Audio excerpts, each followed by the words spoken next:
ang mga kwento ng pag-ibig, kwento ng buhay at kwento ng pag-asa dito sa Barangay Love Stories. Love Stories. Sadyang hindi magkakapantay ang kinakatayuan ng bawat isa sa atin. Sa pagsilang pa lamang natin ay magkakaiba tayo ng estado sa buhay. Sa kabila ng ating ikinamulat ay sinisikap or sisikapin nating umangat upang pagandahin ang ating kinabukasan. Ang tanong na lamang dito ay kung paano makakamit itong pangarap ng pag-ahon. Ikaw, kabarangay, nasubukan mo bang ipilit na baguhin ang iyong kapalaran sa paraang hindi patas? Dear Papa Dudut, magandang araw po sa inyong lahat. Binabati ko po ang mga tagapakinig ninyo sa Barangay LS 97.1 at sa Barangay Love Stories. Nais ko pong malaman ninyo na paborito ng mama ko ang inyong programa at sinusubaybayan niya kayo bilang kanyang libangan habang siya ay nasa bahay. Sa kanya ko po nalaman ang Barangay Love Stories, kaya naman naisipan kong magsulat sa inyo, Papa Dudut. Handa akong ibahagi ang aking karanasan kahit matinding kahihiyan ang nararamdaman ko sa ginawa ko. Ilang taon kong maingat na itinago mula sa lahat ang pangyayaring ito, ngunit ngayon ay nagpasya akong magsulat sa inyo. Nang ibabaw ang hangaring kong may matutunan ng ibang tao mula dito. At upang protektahan ang identity ko at ng aking pamilya ay maaari nyo kong tawagin sa hindi ko tunay na pangalan na Sandy. 47 anyos ako sa kasalukuyan, 7 taon nang nakakalipas mula nang naranasan ko ito. Nagtatrabaho ako noon bilang executive assistant. Ang boss ko noon ay tawagin nating si Camille. Magkaedad kami. Parehas ng taon ang aming kapanganakan. Ngunit ang mga buhay namin ay sadyang magkaiba. Kung ikukumpara kaming dalawa ay para kaming araw at gabi. Lumaki ako sa isang pangkaraniwang pamilya, kung titingnan ay maayos naman ang kalagayan namin. Nakatapos kaming magkakapatid ng pag-aaral at may kanya-kanya kaming stable na trabaho. Pinatapos kami sa kolehiyo ng aming mga magulang nang may kaakibat na sakripisyo at nagbunga naman po ito. Mula sa pagsisikap naming magkakapatid ay nakabili kami ng bahay sa Cavite. Kaming dalawa ni Mama ay tumutuloy noon sa inuupahan ko sa Malate, Manila na malapit sa opisina ni Camille. Dahil kahit papaano ay nakakaluwag kami pagdating sa pera ay nakakapasyal din ang pamilya namin. Nakakabili ng mga pangangailangan at pati ng ilang luho at paminsan-minsan ay nakakagala pa sa ibang bansa.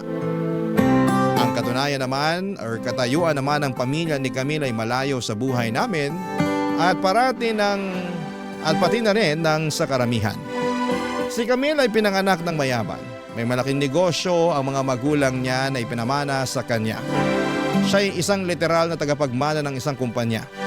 Tuwing pumapasok siya sa opisina ay matikas ang kanyang postura. Yung kahit sino'y makikita kaagad na boss siya. Lahat ng damit niya ay mamahalin at ang bawat piraso nito ay kapresyo ng ilang araw kong pagtatrabaho.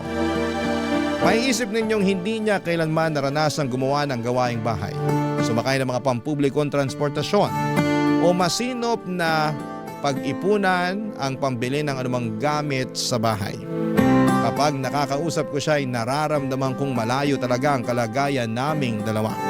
Kahit sa mga simpleng bagay kasi ay hindi maabot ng pangkaraniwang nilalang ang mga nagagawa niya. Kagaya na lamang ng madalas na pamamasyal niya sa abroad.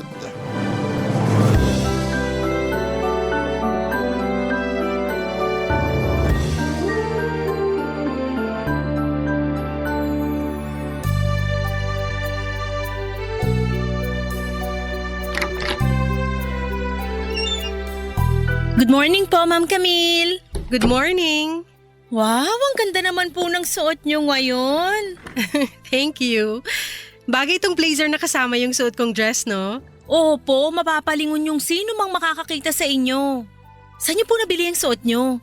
Itong blazer sa London pa galing. Binili ko nung nagbakasyon kami ng buong pamilya doon last year.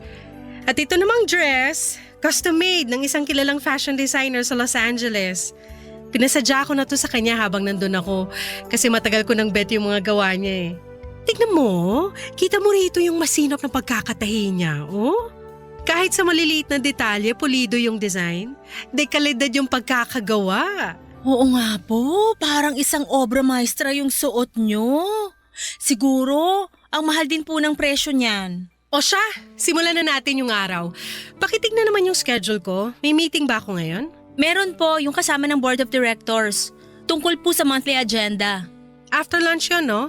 Opo, mamayang 1 p.m. Sige. As usual, pakihanda ng mga dokumento na kailangan para dito. Okay po. Yung minutes of the meeting nung nakaraan, pakiprint muna para matignan ko. Eto po na-print ko na. Nakahanda na po yung lahat para sa'yo. Ah, naiprint mo na pala.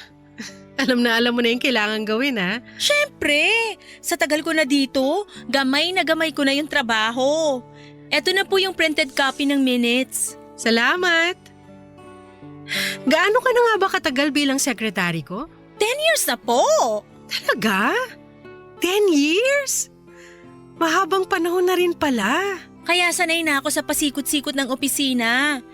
Alam ko nga rin po yung susunod na kukumustahin nyo eh. Sige nga, ano nga yun? Ano kayang itatanong ko? Ano pa ba? Di yung tungkol sa mga email, itatanong mo kung may bago. Yun nga yung nasa isip ko. Nakakatuwa naman. May nag-email naman po. Nag-update po yung supplier na approve na nila yung kontrata. Kailangan na lang po ng pirma mo para masimulan na nilang gawin yung order. Okay na sa akin yung terms and conditions nila.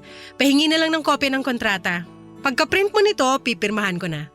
Pakiabisuhan na lang yung finance department sa approval nito para ma-release na nila yung payment sa supplier. Okay po. Thanks! By the way, naka-vacation leave pala ako ngayong Friday ha? Kaya hindi muna ako available nun. Oh, ngayong Friday? Ngayong Friday. Tinitingnan ko po yung schedule mo eh. Okay, babakante ko po yung oras mo sa Friday. Saan ka po pupunta? Sa Japan lang, balikan din ako ng Monday. Saglit lang po pala yung trip mo, ilang araw lang? Oo, 3 days lang ako dun. Wow, sana all! Ikaw na munang bahala dito habang wala ako. Sure, makakaasa ka sa akin. Kayang-kaya mo kahit mawala ako ng ilang araw. Ilang beses mo nang napatunayan yung sarili mo. Malaki ang tiwala ko sa'yo. Masipag si Camille at seryoso pagdating sa trabaho. Pinagsisikapan niya ang pagpapatakbo at pagpapanatili ng family business nila. Anumang responsibilidad ay ginagawa niya ng masinsinan kaya hanga ako sa kanya. Kaya lang hindi ko pa rin maintindihan na kahit parehas kaming maayos na nagtatrabaho, ay si Camille ang tumatanggap ng sobrang salapi. Kumpara sa kinikita niya ay kakarampot lamang ang naiuwi ko. Dahil katiwala niya ako ay nakikita ko kung gaano kalaki ang perang dumadaan sa kanya. Papadudot tuwing nakikita ko si Camille ay parang sinasampal ako ng katotohanan na hindi talaga patas ang buhay. Alam ko yung tungkol sa inuuwian niyang mansyon, ang maraming ari-arian nilang lupain at sasakyan. Pati na rin ang mga magagarbong bakasyon niya. Nabubuhay siya na parang prinsesa na pinagsisilbihan ng maraming tauhan. Nanliliit ako kapag naiisip ko ang mga ito. Hindi ko maiwasan noon na makaramdam ng matinding inggit. Gabi-gabi ay umuwi ako sa payak naming inuupahan. Sa edad ni Mama at pilit pa rin siyang naglilinis kaya maaliwalas naman ang bahay. Ngunit kumpara sa mansyon ni Camille ay parang lungga ng daga ang maliit na tirahan namin. Umaasikaso pa rin si Mama ng mga gawaing bahay katulad ng paghahanda na makakain namin. Nakakasama ko siyang kumain ng pananghalian tuwing day off ko. Ang mga saloobin kong hindi ko nasasabi kahit kanino sa opisina ay nagagawa kong ikwento sa kanya.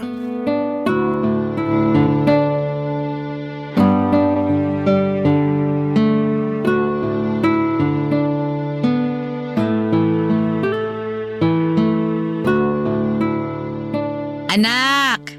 Alika na, kain na tayo. Tara ma, nagugutom na din ako. Munggo pala yung ulam. May pritong isda din dyan. Kumuha ka na lang ng sausawan kasi bagay yan sa ulam natin. Kahit wala nang sausawan, okay na ako dyan. Bagong saing din yung kanin. Kain na po tayo. Masarap yung ulam ano? Pwede na. Oh, bakit naman ganyan lang yung sagot mo? Masyado bang maalat yung pagkakatimpla ko? Tikman ko nga. Oh, ayos naman yung lasa. Ganyan pa rin naman yung pagkakaluto ko. Okay naman po yung luto nyo. Ano lang kasi. Naisip ko lang kasi si Ma'am Camille. Ano na naman yung tungkol sa boss mo? Nai-imagine ko lang na siguro yung kinakain niya ngayon napakasosyal. Malamang pang-international kagaya ng mga mamahaling steak kasama ng tinapay na may kapartner na imported na butter. O kaya yung matatamis na palaman na gawa sa prutas. Ayaw mo ba ng ulam natin? Di ba paborito mo yung munggo? Gusto ko naman sa ulam. Kaso, ang payak lang kasi kumpara sa mga kinakain ni Ma'am Camille. Tuwing kumakain siya parang naglalakbay na rin sa buong mundo. Italian, Mexican, Middle Eastern. Kahit anong putahing maisip mo, as in. Kung anumang matipuhan niya sa araw na yun, ipagluluto siya ng chef. Kayang-kaya yung sosyalang international cuisine. Ganun ba? Pero kahit naman di sosyal yung ulam natin masarap pa rin naman. Parang pinalalabas mo na dahil sosyal yung pagkain niya wala nang binatbat yung lutong Pinoy ko. Tingin mo na yata sa ulam natin ngayon pagkain ng mahirap. Kung ikukumpara nga naman sa nakakain ng boss ko araw-araw ganun na nga yung dating ng pagkain natin. Wala namang problema sa ulam natin Tsaka, bakit mo ba kinukumpara yung pagkain natin sa anuman yung inihahain para sa boss mo? Kasi ma... Wag mong sabihin na iinggit ka sa kanya. Oo. Kasi nakakainggit naman talaga siya. Ay, hindi maganda yung nararamdaman mo na yan. Pabalik-balik nga sa isip ko kung nasan siya ngayon Alam mo bang habang nag-uusap tayo dito ngayon nagsasaya siya sa Japan? Ganun ba? Pero di dahil sa trabaho yung pinunta niya doon. Hindi. Alam mo kung anong dahilan? Ano? Nagpunta siya para manood ng isang theater performance. Yun lang yung dahilan niya. Yun lang? Sigurado kang yun lang ang ipinunta niya? Oo. Nakita ko kahapon sa lamesa niya yung ticket ng theater performance na yun.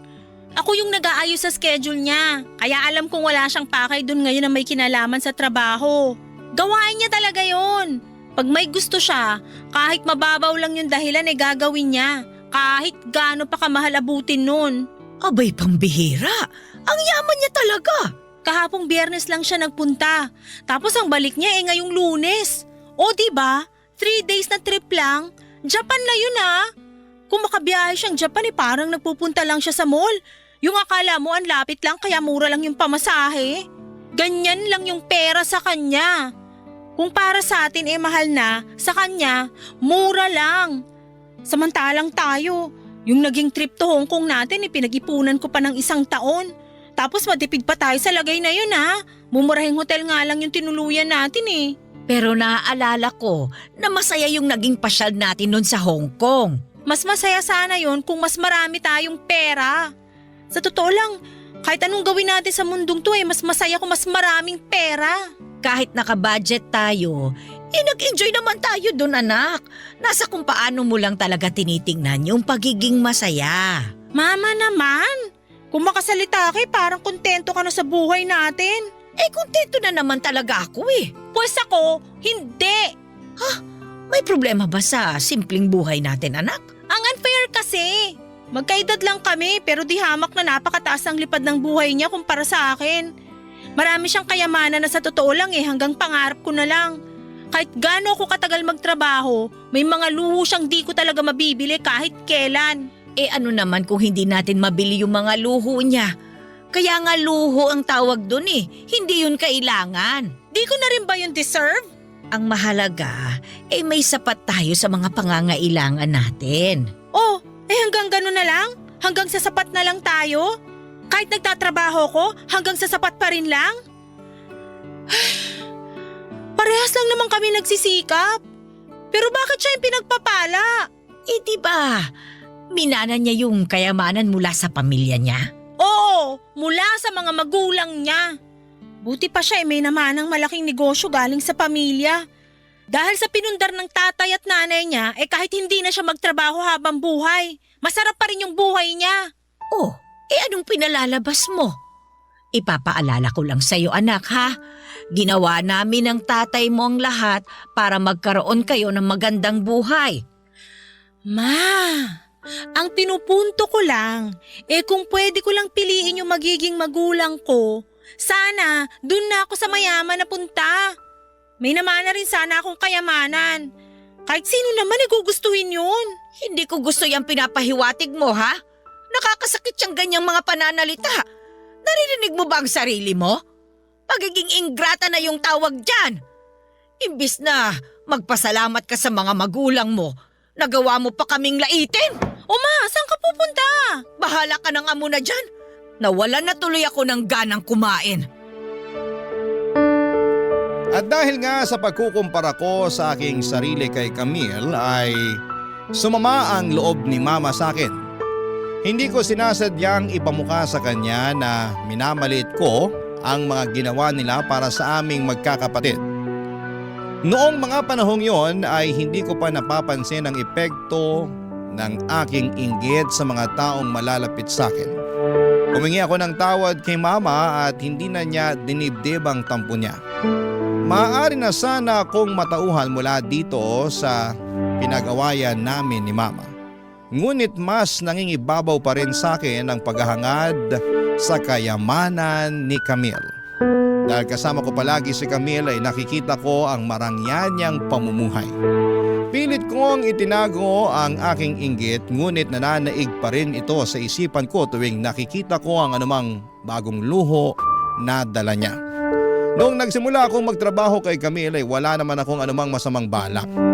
Nadala na lamang ako ng tuloy-tuloy na pagbubulong ng inggit sa akin na mga paraan upang makalamang ako. Sadyang sa itinagal ko sa trabaho ay nakasanayan ko na ang proseso dito. Nakikita ko na rin noon ang mga butas sa sistema ng opisina. Yung bangkong saan po pwedeng makalusot ang kalokohan. Pumasok sa isipan kong gamitin ito para sa aking pansariling interes.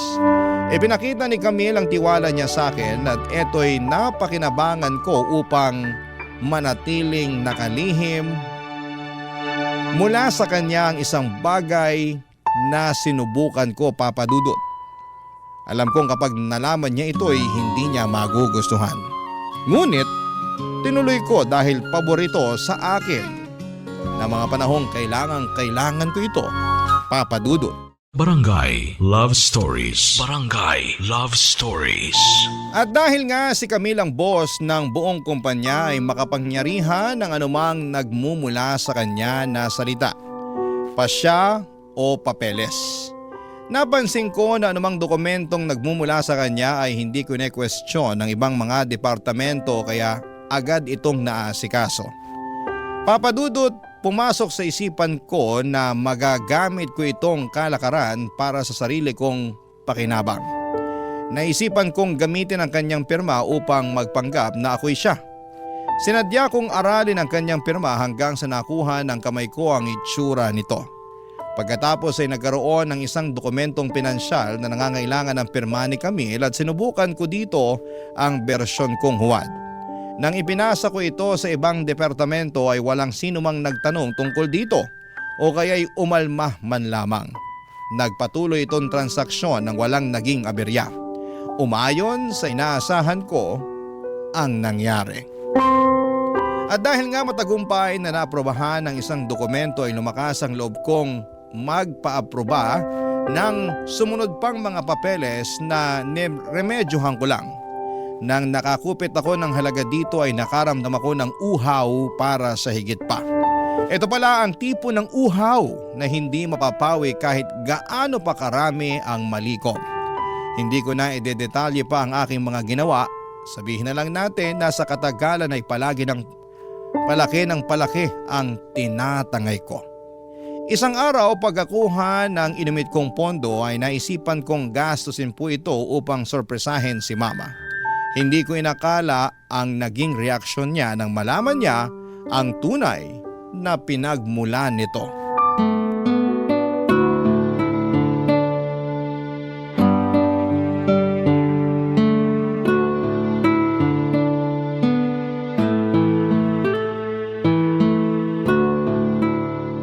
Ma! Ma! Oh, bakit? Lika, tingnan mo po yung inuwi ko. Papunta na ako riyan. Oh, ano bang ipapakita mo? May binili ako. Eto. Tiyanan! Aba, ang laki naman yan. Ano naman ito? Aba, Meron na tayong bagong TV! wow! Mula ngayon, makakapanood ka na ng mga palabas sa malaking screen. Ay, abay, ganito na pala ang usong TV ngayon. Napakanipis naman nito. Oo! Napag-iwanan na kasi tayo ng panahon sa lumang TV natin. Mula ngayon, naka-smart TV na tayo. Sobrang laki pala nito. Nako, kailangan yata natin bumili ng bagong patungan para dito. Ay, oo, kailangan na nga. Yung mas malapad na. Sige, bili na rin tayo ngayon ng bagong TV stand. Tara, magtingin tayo sa mall. Ay, teka, mukhang marami ka yatang panggastos ngayon ah. Sumahod ka na ba? Hindi. Sa susunod na linggo pa yung sahod ko. Oo, nakakuha ka ba ng bonus pay? Hindi rin. Ganun ba? Nakaipon ka na kaagad mula nung huling sahod mo? Kakahanda lang natin para sa birthday ng kapatid mo nung nakaraan ah. Hulaan mo kung paano ko to nabili. Nako, baka naman ni kay nangutang. Hindi. Bukod pa doon. Huwag kang mangungutang kung para lamang sa mga gamit na hindi naman natin kailangan ha. Relax ka lang po. Di ko hiniram yung pambili ko dito. Ayoko mamroblema ka sa ipambabayad mo sa utang. Tandaan mo, mahirap yon kapag nabaon ka. Opo, ma. Mabalik nga tayo. Mukhang mahal pa itong TV na ito ah. Sosyalin. Saan ba nanggaling yung perang pinambili mo nito? Gusto mo bang malaman? Abay kaya nga ako nagtatanong eh. Talaga? Oo nga! Ano nga ba? Lalo tuloy ako nasasabik na malaman eh. Sasabihin ko sa'yo, pero sa ating dalawa lang to, ha? Oy, sige. Hindi ko ipagsasabi. Sabihin mo na anak. Ganito kasi yun. May nadiskubre akong teknik sa office. Ano namang teknik ang sinasabi mo? Lahat kasi ng malalaking desisyon sa kumpanya dumadaan sa boss ko. Kasama na dun yung mga desisyong pinansyal sa office. Sa kanya dumidirekta kung saan ilalaan yung pondo ng business. Palihawak niya yung pagdaloy ng pera nito. Dahil boss siya, kahit anong desisyon niya susundin ng kumpanya. Oh, tapos? Dahil nga boss siya, umuusad yung buong kumpanya para umayon sa desisyon niya. Paano naman ngayon malalaman ng kumpanya na galing sa kanya yung utos? Di kung meron itong pirma niya, yung pirma niya ang nagsisilbing pruweba na anumang ipapagawa niya nagmumula sa kanya. Pero, alam mo, yung pirma niya ang dali lang palang gayahin. Nadiskubre ko na kaya ko na mag-imbento ng transaksyon at maaaprubahan to. Basta't gayang-gaya ko yung pirma niya. Gamit lang yung pirma niya, napapalabas ko na desisyon to ng boss ko. Kahit ako pala may pakana. Pag naaprubahan na yung gawa-gawa kong kontrata, syempre, maglalabas na yung kumpanya ng pera. Tapos, pag nandyan na yung pondo, madali na lang ilipat yung pera papunta sa bank account ko. Mahabagang langit! Easy lang yung teknik na to. Alam mo ba, ma? Marami na ako natatabing pera. Kaya mabibili ko na yung anumang gamit na gusto natin. Ano ka ba naman, Sandy? Hindi man lang ba pumasok sa isip mo na mali yung ginagawa mo? Kung makasalita ka, parang masaya ka pa. Huwag kang mag-alala. Ilang beses ko na tong nagawa. Wala naman nangyayari sa akin. Hindi mo alam yan. Wala pang nangyayari sa'yo ngayon, oo. Pero may posibilidad na mabuking ka balang araw. Di ako mahuhuli. Maingat ko kayang nilulusot yung diskarte ko. Ay naku, ewan ko sa'yong bata ka. Kung mahuli ka man o hindi, hindi yun ang ipinupunto ko. Ang mali ay mali. Kahit ano pang ikatwiran mo. At saka sigurado akong krimen yan, anak. Magiging krimen lang to pag nahuli ako. Alam mo, sa sobrang yaman ni Ma'am Camille, di niya mapapansin kung makupitan siya. Nasa milyon kaya yung kinikita ng negosyo nila. Ano ba naman yung ilang libong piso kung mawala sa kanya? Sinasabi ko na, barya lang yung tingin niya doon. Namemeke ka ng dokumento at nanghuhuwad ng pirma ng ibang tao.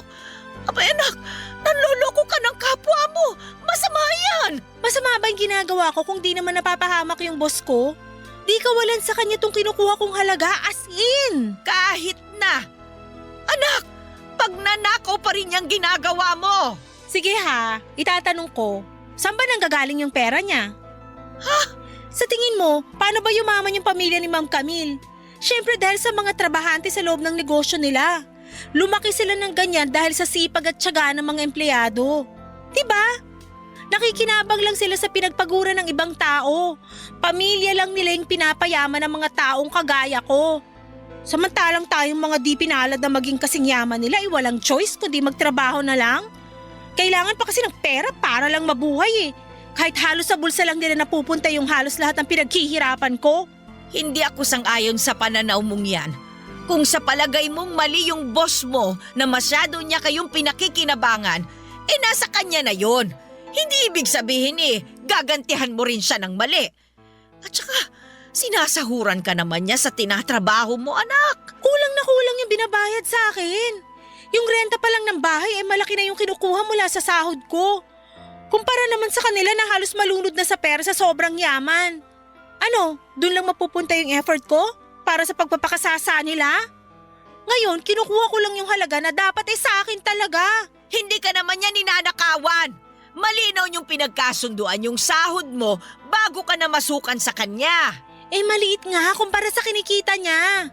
Siya lang ba yung may karapatang yumaman? Siyempre hindi. Hindi ka naman niya pinipigilang magpayaman sa sarili mong pagkukusa. Pwede kang kumita ng pera sa ibang paraan, anak. Huwag lang sa paraang tuso. Huwag mong kunin ang hindi sa'yo. Hindi sa'yo yung pera. Akin na to, huwag mo itong pakialaman. Ay, sinasabi ko sa'yo, tigilan mo na yan. Mapapahamak ka talaga dyan sa pinaggagawa mo.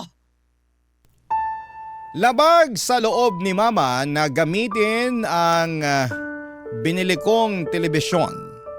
Pinanindigan niyang hindi niya tatangkilikin ang isang bagay na mula sa ninakaw na pera. Ang nangyari ay nanatili na lamang ito sa loob ng kahon na bagong-bago pa. Hindi ko na rin po ito ginamit upang maiwasan ang pagtatalo naming mag-ina. Mula nang pinagsabihan niya ako ay wala na akong ibinalita sa kanya tungkol sa kinikita ko sa maruming paraan. Ngunit pinagpatuloy ko pa rin po ito.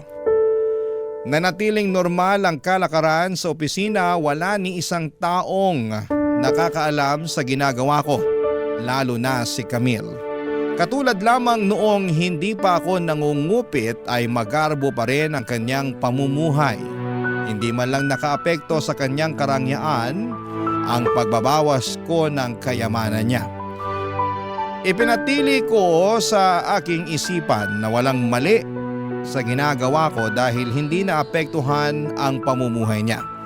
Tinandaan ko na malalim naman ang balon ng kayamanan ni Camille, kaya anumang pagtatapik ng konsensya ko sa akin noon ay napapatahimik ko. Papadudot habang tumatagal ay dumadali pa rin sa akin ang pangungupit ko. Lumakas lalo ang aking loob at napadalas pa ang pagkuha ko ng perang hindi naman para sa akin. Nang sinilip ko kung magkano na ang kinulimbat ko't umabot na pala ito ng 7 digits. Sapat na itong halaga upang makabili ako ng bagong bahay. Dito'y pinigilan ko na sana ang sarili kong magnakaw pa. Ngunit para akong sinapian ng pagkauhaw nang lalo ko pang mabibili ang mga kagustuhan ko. Anumang balak ko'y tigilan ito ay kusang lumalaho. Mas nanaig ang pagiging ganit ko para sa walang katapusang pagiging matakaw sa pera. Hinayaan ko na manatiling lingid sa kalaman ni Camille ang aking pagnanakaw. Sa isip ko nooy kahit gaano ko kadalas na makita ang kanyang luho ay kampante ako basta't napagpapatuloy ko ang pagkuha sa kayamanan niya. Naisang tabi ko itong gawain isang araw nang may nangyari sa pamilya ko. Sa tagal kong nakasama si Camille ay akala ko'y lubos ko nang kilala ang kanyang pag-uugali. Meron pa pala akong madidiskubre tungkol sa kanya, Papa Dudut.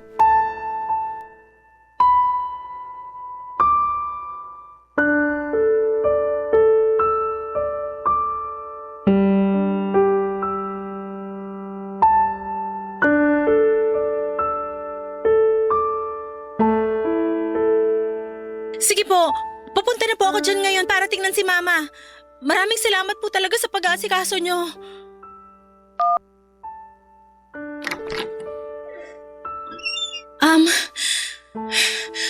Ma'am Camille, Ano yan? pwede po ba akong mag-leave ngayong araw? Okay lang, wala namang kaso. Pero bakit naman? Meron po nangyari sa pamilya ko emergency po. Ano nangyari? Naaksidente po kasi yung mama ko. Ha? Dinala siya sa ospital, nasa emergency room siya ngayon. Gusto ko na siyang puntahan. Oo, sige, pumunta ka na. Salamat po, Ma'am Camille. Paano mo nabalitaan yung tungkol sa mama mo? Sino nagsabi sa'yo? Yung kapitbahay po namin, nakita na lang po nila na nakabulagta si Mama sa kalsada. Di raw siya makabangon kaya nilapitan siya. Yun pala natalisod si Mama. Iniinda raw niya na sobrang sakit ng binti niya. Hala! Buti nga po nandun yung kapitbahay namin kaya nakita nila yung nangyari kay Mama. Inalalayan nila si Mama at tumawag po sila kaagad ng ambulansya. Ay, mabuti naman kung ganun. Mag-isa lang kasi yung mama mo sa tinitirhan nyo, di ba? Buti may nakapansin sa kanya kaagad kaya siya naasikaso. Yun nga po, mukhang malala pa naman yung nangyari kay Mama. Hinala nila baka nabalian siya ng buto. Kawawa naman si Mama. Ipapa-x-ray daw po siya para makumpirma. Kung sakaling fracture nga ang nangyari sa kanya, pwede kitang i-refer sa kakilala kong doktor. Mahusay na orthopedic surgeon yon. Makakasiguro ka matutulungan niya ang mama mo. Maganda nga po sana kung sa mahusay na doktor magpatingin si Mama. Baka dun pa siya gumaling kagad. Kaso, baka mahal naman po siya maningil. Naku, baka di ko kayanin yung ipapambayad sa kanya lalo na't mukhang makukonfine pa si Mama. Wag na lang po siguro sa kanya. Sandy, mas mahalaga na panatag ang loob mo. Kapaka na naman ang mama mong nakasalalay dito. Kung pera lang ang dahilan para magdalawang isip kang lapitan tong doktor, sinasabi ko sa iyo ngayon na wag mo nang problemahin kung magkano. Ako nang bahala sa professional fee niya. Ha? Ano pong ibig niyo sabihin? Sasagutin ko ano mang sisingilin niya sa inyo. Talaga po? Oo. Tulong ko na to sa'yo. Mahalaga kasing maagapan yung mama mo sa paraang makakabuti talaga sa kanya. Naku, maraming salamat po talaga sa concern niyo kay Mama. Wala yun. Naiintindihan ko namang nakaka-stress ang sitwasyon niyo ngayon. Gusto kong makatulong sa inyo kung kaya ko naman. Tsaka maliit na bagay lang talaga tong tulong ko sa'yo. Sa totoo lang, tumatanaw din kasi ako ng utang na loob sa'yo, Sandy. Ha? Ba't naman po? Napag-iisipan ko lang yung nangyayari sa kumpanya. Sa 10 taon mo rito, nakikita kong malaki ang naging improvement nito. Sigurado kong napansin mo rin na lalong lumalago ang negosyo. Hindi maaabot ng kumpanya ang achievements ng hindi dahil sa inyong mga bumubuo nito. Siyempre, kasama na dito yung kontribusyon mo. Ano? Hindi ko po akalain na malaki yung nagagawa ko para sa negosyo nyo. Tingin ko dahil po talaga sa effort nyo yun. Walang katulad yung disiplina mo sa sarili. Saka mahusay ka po talagang magpatakbo ng business. Aanin ko naman ang husay ko kung nag-iisa lang ako. Hindi aabot sa ganitong level ng pagiging successful ang negosyo kung hindi dahil sa mga taong kagaya mo. Malaki ang utang na loob ko sa inyong tumutulong para umangat ang business at lalo na sa'yo. Maliit lang naman po yung naaambag ko. Naku, huwag mong maliitin yan. Ang maliit na kontribusyon ng bawat isa kapag pinagsama-sama ay nagiging malaking bagay na napapakinabangan ng lahat. Bawat isa sa inyo ay nakakatulong. Lahat ng ginagawa nyo mahalaga, kahit gaano pa to kaliit sa tingin mo. Gusto kong maintindihan mo na hindi lang to dahil sa effort nyo. Ang tunay na mahalaga ay yung integridad nyo. Dahil mapagkakatiwalaan kayo. Anumang trabahong pinapagawa sa inyo, ginagampanan nyo ng tama at patas. Oo nga po. Kaya ganito rin kalaki ang tiwala ko sa iyo, Sandy. At ngayong nangangailangan ka, hindi ako mag-aatubiling tulungan ka sa anumang makakaya ko, kahit sa simpleng paraan lang. Hindi kita pababayaan. O siya, puntahan mo na ang mama mo. Hinihintay ka na niya. Kailangan ka niya ngayon. Sa totoo lang ay mataas ang respeto ko kay Camille kahit noon pa. Totoong madiskarte siya at matalas ang isipan pagdating sa mapagkakakitaan. Isama na rito ang tiyaga, disiplina at determinasyon nilang magpamilya kaya natamo nila ang pagyaman. Ang negosyo nila ay napakaganda ang naging dulot nito sa buhay nila.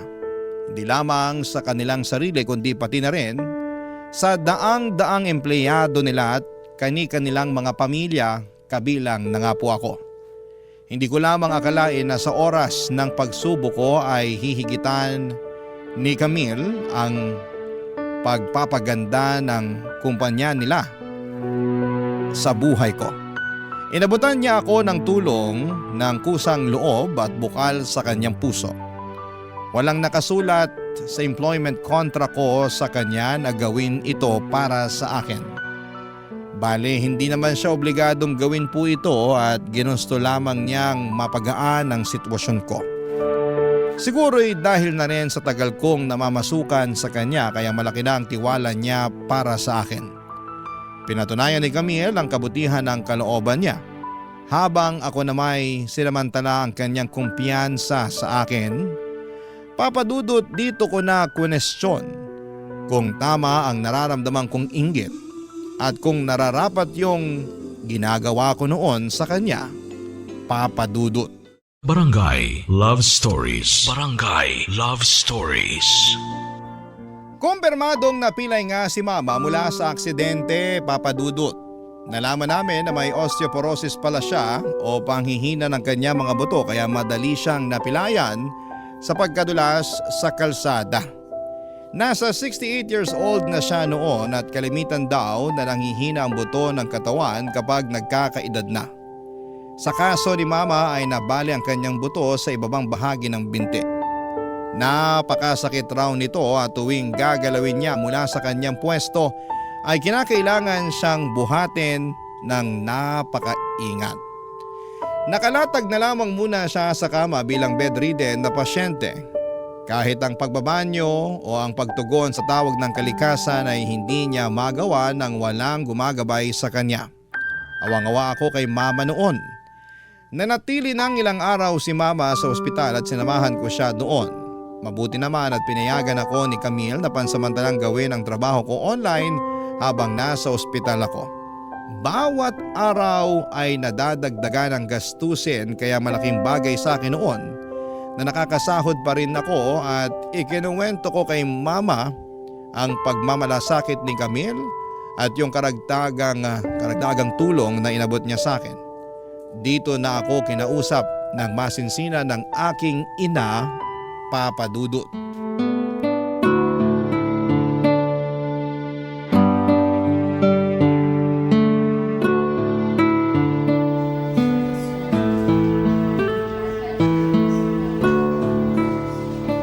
Komportable ka na po sa higa mo, ma? Oo. Anong oras na pala? Gumagabi na. Matulog ka na. Pag may kailangan ka, sabihin mo lang ha.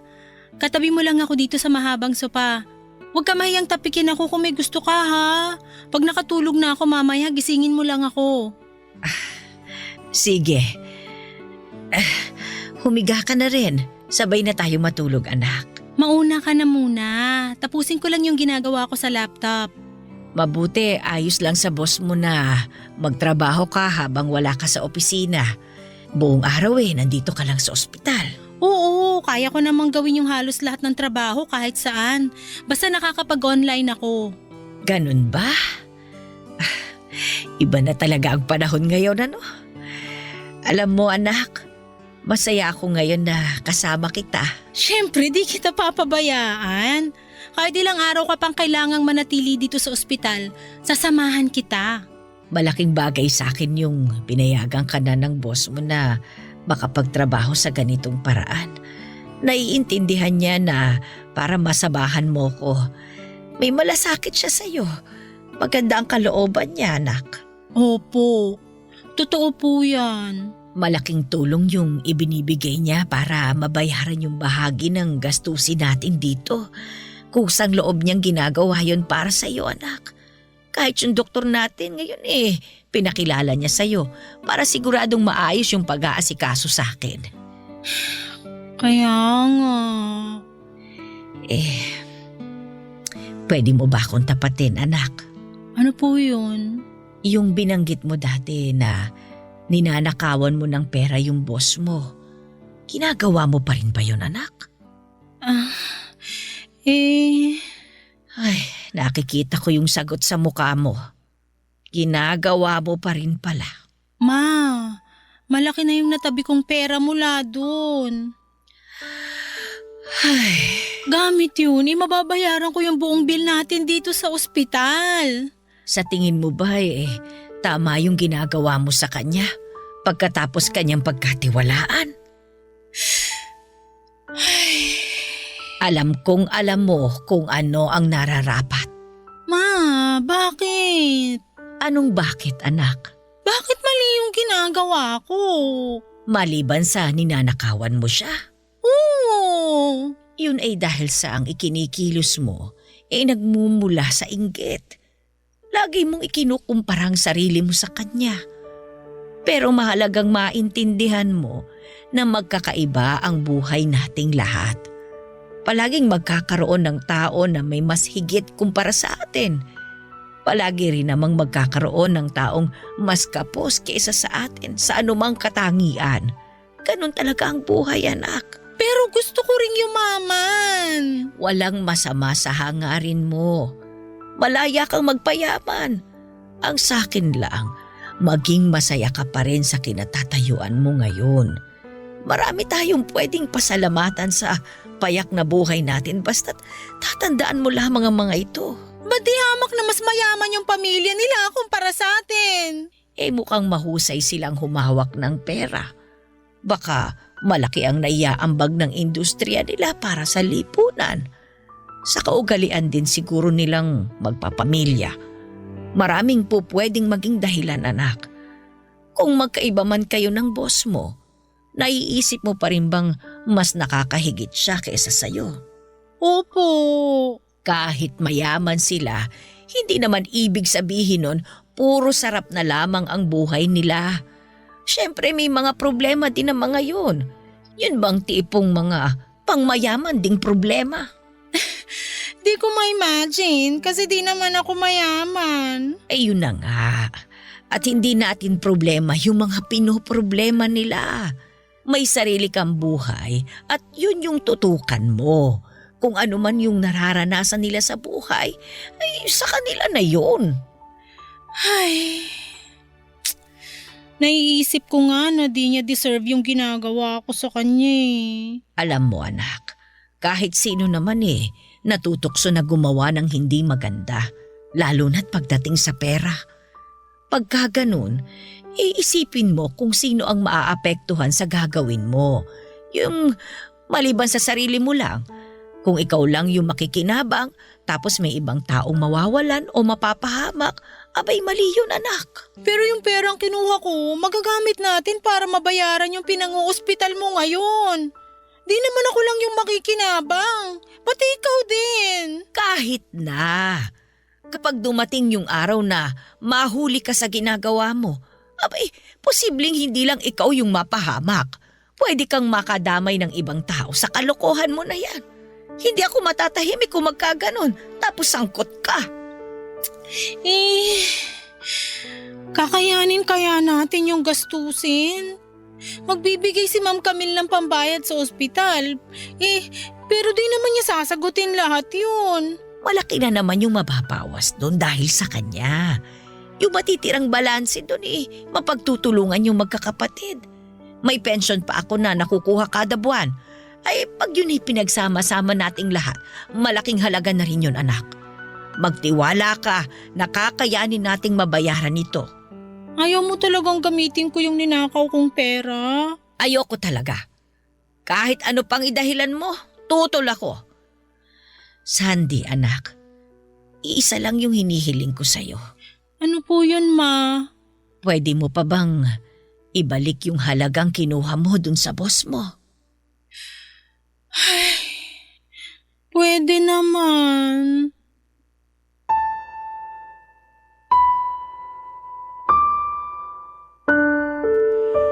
Tinupad ni Camille ang kanyang sinabi at binayaran niya ang nirekomenda niyang doktor para kay mama.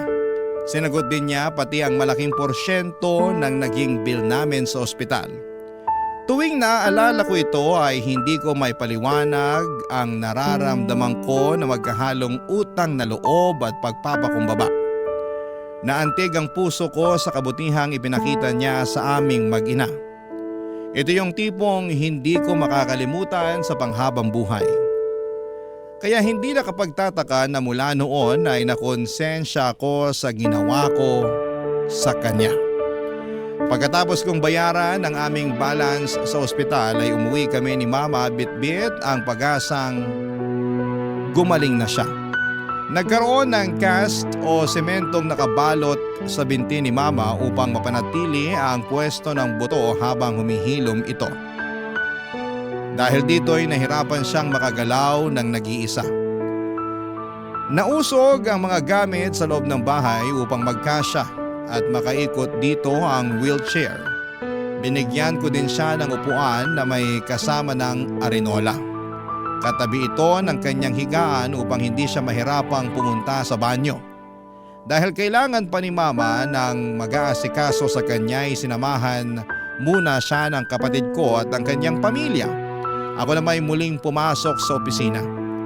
Pabalik-balik sa isip ko ang mga paalala sa akin ni Mama. Ayaw kong mag-alala siya sa akin kapag mapahamak ako sa ginawa ko. Gusto niyang manatiling tahimik ang aming buhay at nais niyang piliin kong gawin ang tama palagi. Anumang sitwasyon ang aking kinakaharap. May punto din siya na ang ginawa ko nga ay maapektuhan hindi lamang ako kundi ang iba pang tao at pati na rin si Mama mismo. Papadudot nagpa siya akong tuparin ang hiniling niya mula sa akin. Ang perang ninakaw ko ay nakaipon sa aking bank account. Halos buo pa ang halaga nito. Yung nagastos ko mula sa perang ito ay nakayanan ko namang palitan gamit ang sarili kong sweldo. Walang imikong binalik ang bawat piso sa pinagkuhaan nitong mga bank account ng kumpanya na parang walang nangyaring kababalaghan sa kanila. Nang naibalik ko na ang lahat ng ito ay aaminin kong nakahinga talaga ako ng maluwag.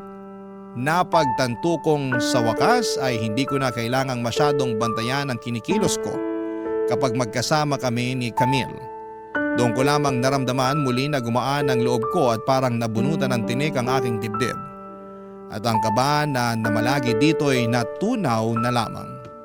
Lumipas ang ilang buwan, papadudot na mapayapa ang pakiramdam ko sa opisina. Muli kong sinagawa ang aking trabaho ng tapat, kaya lang minsan noong binati ko si Camille ay tinignan niya ako ng seryoso sa aking mga mata. Malalim ang titig niya sa akin na mukhang masama ang kanyang loob. Halos natigil ang puso ko sa pag-iisip na nadiskubre niya itong ginawa ko. Itinapon ko na noon ang dokumentong may huwad na pirma ni Camille ngunit nagduda ako na baka may naiwan pa dito.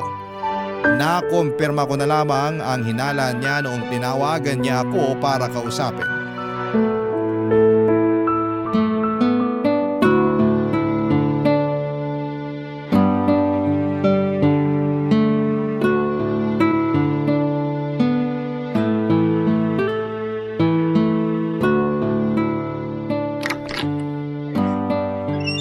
Good morning, Ma'am Camille.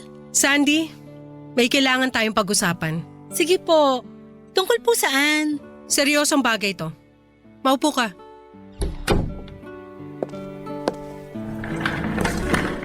Ano pong pag-uusapan natin, ma'am? Tingnan mo tong dokumento. Ano po yan? Pamilyar ba to sa'yo? Kilala mo ba yung korporasyon na yan? Ma'am, Kasi ako hindi ko sila kilala eh. Ayon sa dokumentong to, ito yung pinagkasunduan namin. Kapalit ng serbisyo nila, pinayagan ko raw na bayaran sila ng kumpanya ko ng ganyang halaga. Yan, nandyan. Tingnan mo kung magkano. Kaya lang, paano ako magkakaroon ng kasunduan sa isang kumpanya nang hindi ko alam? Baka sakali lang nakilala mo sila. Baka lang naman. Hindi mo ba sila kilala? Ha? Paano yun, Sandy? May multo ba rito sa opisina? Tsaka ang husay ng multo, ah. Ginawan ako ng kontrata nang wala akong kamalay-malay. Tignan mo. Nakapangalan pa sa akin. Wow! Alam pa ng multo yung full name ko. At aba, ang ganda rin ng pagkakagawa ng pirma ko rito, ah. Yun oh, perfect yung itsura. Di na-aprobahan to. May pahintulot ko raw kasi. Ayan yung pirma ko, oh. Kanino pa ba manggagaling to kundi sa akin? Pumayag daw ako na magbayad sa misteryosong kumpanyang to ng ganitong halaga. Oh, patayo mo tignan kung magkano. Diba sabi ko sa'yo, tignan mo kung magkano yung nandyan sa dokumento? O nakita mo na. May ipapakita pa ako sa'yo. Ito naman ang tignan mo. Dali na, huwag kang mahiya.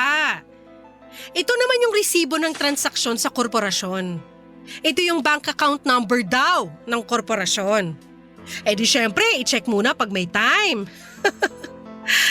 Alam mo, wala na sana akong time para sa ganito eh. Pero ano pa habang mawawala sa akin ngayon? Baka mas malaki pa lalo yung mawala sa akin eh, no? Sa loob pa mismo ng sarili kong office, no? Ano pa kayang kababalagan ng magaganap kung hindi ko to naimbestigahan? Nawiwili talaga ako. Tuloy natin ang kwento. Di inalam ko kung kanino nakapangalan tong account. Hala! Alam mo na siguro yung nadiskubre ko. Kanino nakapangalan ng account? Walang iba kundi yung nakaupo ngayon sa harap ko. Sa'yo pala yung account. Ano kasi? Anong ano kasi? Huwag mo sasabihin kapangalan mo lang to ha. Wala ako sa mood makipag-joke time. Pagbigyan niyo naman po ako. Ano pa bang palusot mo? Ito na yung prueba oh. Na-make ka ng mga dokumento para makahuthot ka ng pera mula sa kumpanya. Kuhang-kuha mo pati yung itsura ng pirma ko. Bilib talaga ako sa'yo. Ma'am, ang gusto ko lang sana… Ang galing mo rin eh, no? 2 taon mo na pala tong ginagawa. Hindi mo sinasabing may talento ka pala sa pag-arte? Napakahusay mong gumanap na isa kang inosenteng trabahante na nangangarap maitaguyod ang pamilya. Palangiti ka pa tuwing pumapasok ako sa office? Yung pala habang hindi ako nakabantay sa'yo, ino-onsi mo na pala ako? Napaka-plastic mo? Ay, naluluha ka ba? Bakit naman? Nandito na tayo sa exciting part. Talentado ka nga lang ba? O sadyang may lahi kang kawatan? Sa kabila ng pagtitiwala ko sa'yo, pinagmukha mo akong bobo? Bobo ba ako sa paningin mo, Sandy, ha? Bobo ba ako? Ma'am Camille, please. Siguro kung isang beses mo lang ginawa, baka lumusot ka pa eh. Kaso kinain ka na ng pagkagahaman mo. Kaya tinuloy-tuloy mo. Ginawa mong hobby. Ano masaya ka naman, Sandy? May bagong hobby ka na? Ang dami mo pang pera? Ito naman yung dokumento ng financial transactions ng kumpanya last year. Para lang mag-gets mo kaagad. Yung mga dilaw na highlight dito ay yung mga transaksyon na may account number mo.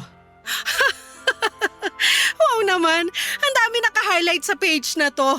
Puro sa account mo ipinadala yung mga nandito. Ha! Tiba-tiba ka na pala. Hindi lang yun yung page na naninilaw sa highlight eh.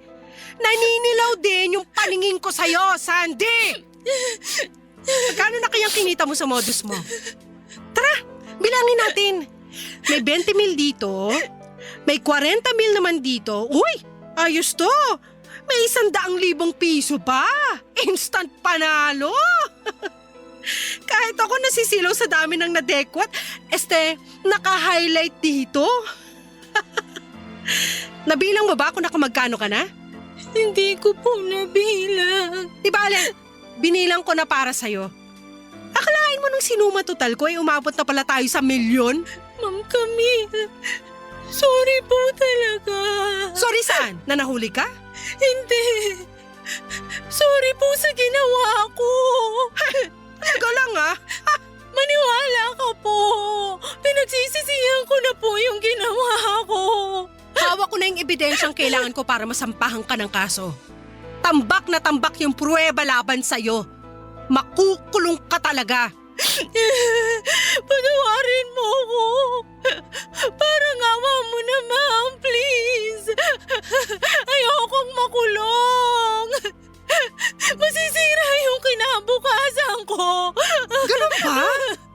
Sana naisip mo yan bago mo pa ginawa to lahat. Hindi ko alam yung pumasok sa isip ko noon. Natukso lang po ako. Pero ngayon alam ko na. Hindi ko dapat ginawa yun. Nasilaw ako sa pera pero di ako dapat nagpasilaw. Mali yung ginawa ko. Maling-mali. Please. Ayokong makulong. Ayoko. Sorry po talaga. Maawa ka naman sa akin. Tigilan mo nga yung pag-iinarte mo. Hindi tatalag sa akin yung pagpapaawa mo. Pag tinitingnan kita ngayon, alam mo, nandidiri ako sa'yo. Pangako ko talaga sa'yo, hindi ko na uulitin to. Bigyan mo po ako ng isang pagkakataon, please. Please! Papatunayan ko na sa'yo na mapapagkatiwalaan mo talaga ako. Tingin mo pagkakatiwalaan pa kita pagkatapos nito? Ilusyonada ka rin, no? Nagsisisi na talaga ako. Pero, kung sa bagay, Bakit? Anong ibig niyo sabihin? meron lang akong tanong na gusto kong sagutin mo. Ano po yun? Nagtataka lang ako eh. Ito yung mga transaksyon ng account number mo 4 months ago. Ayon dito, puro papasok ng kumpanya yung pera. Opo. Tapos ang suma total din nito ay yung perang ninakaw mo. Opo. Anong ibig sabihin nito? Paki-explain nga. Binalik ko yung pera. Lahat po yun. Binalik mo? Bakit? Mula po kasi nung nanguha ako ng pera, hindi ako tinigilan ng konsensya ko. Patuloy akong dinadalaw ng takot na baka mapahamak ako dito. Isang araw natauhan na lang ako na di ko dapat to ginawa, lalo na sa inyo, na walang ginagawang masama sa akin. Wala talaga akong ginagawa sa'yo. Hindi kita kailanman niloko o inisahan. Gusto ko bawiin yung pagkakamali ko. Kaya binalik ko lahat ng kinuha ko. Gusto ko na lang maibaon sa limot tong lahat ng ginawa ko at makapagpatuloy na wala akong dinadalang bigat sa loob. Nawala nga yung ibang ebidensya laban sa'yo. Marunong rin palang maging multo yung mga papeles. Malamang na-dispatcha mo na yon. Kaso, may naiwan palang isang peking kontrata. Kaya pinilit mo mang itago yung kasalanan mo, nabisto ka pa rin. Eksakto yung halagang binalik mo. Walang kulang ni isang sentimo. Kaya lang may mga pagkakamali na hindi na may babalik sa dati. Sa huli, nagnakaw ka pa rin. Hiyang-hiya po ako sa ginawa ko. Di mo na may babalik ang tiwala ko sa'yo. Sandy, ngayon mo lang ito maririnig mula sa akin. Wala ka kasing alam o wala kang pakialam man lang sa pinagdadaanan ko. Parati mo lang nakikita yung kung gaano ko kayaman. Hindi mo alam yung hirap ng pakikitungo sa bawat tao na palaging may duda. Yung kinakailangan ko mag-ingat ng sobra-sobra sa bawat galaw ko dahil halos lahat sila ay may pakay sa akin. Ang dahilan? Dahil sa pera ng pamilya ko. Puro pera ko lang yung pinag-iinteresan nilang lahat.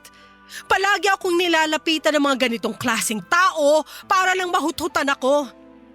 Paulit-ulit na lang akong pilit na inuutakan at nilalamangan. Kung hindi ko iningatan ang sarili ko, uubusin talaga nila ako hanggang sa walang matira sa akin. Marami kasing taong walang ibang iniisip kundi yung sarili nila. Kahit makaapak sila ng kapwa, kahit manggansyo sila, wala silang pakialam. Kahit manghila pa sila pababa at mandamay ng iba, wala silang pakialam basta sila lang ang makikinabang. Hindi ko akalain na pati pala ikaw ganito. Akala ko tapat ka, pero niloko mo rin lang ako. Akala ko mapagkakatiwalaan ka. Hindi pala. Wala kang pinagkaiba sa kanila. Manloloko ka rin. Nakakasuklam kayong lahat. Kaya yung mga taong pinagkakatiwalaan ko, pinapahalagahan ko talaga. Napakahirap makatagpo ng totoong taong may malasakit sa kumpanya at lalo na pati sa kapakanan ko. Kaso, pinatunayan mong hindi ka kabilang sa mga taong deserve yung tiwala ko. Hindi ko kailanman maiintindihan ang takbo ng utak ng kagaya mo. Dahil kung tutuusin, kasama ka naman sa pag-angat ng negosyo. Kumikita ka ng pera kasama ng buong kumpanya. Pero tinapon mo yon dahil naging swapang ka. Nakulangan ka sa kung anong meron ka dahil gusto mo sa'yo lang lahat. Hindi mo magawa maging masaya para sa ibang tao na umaangat din sila. Inggitera ka lang. Sobrang hiyang-hiya po ako sa inyo. Humihingi po ako ng kapatawaran. Hindi ko na uulitin to. Hindi mo na talaga mauulit to dahil hindi ka na magkakaroon ng pagkakataon pa. Tapos na ang anumang ugnayan mo sa kumpanyang to. Umalis ka na sa harapan ko. Ayoko nang makita ka pa. Kahit kailan.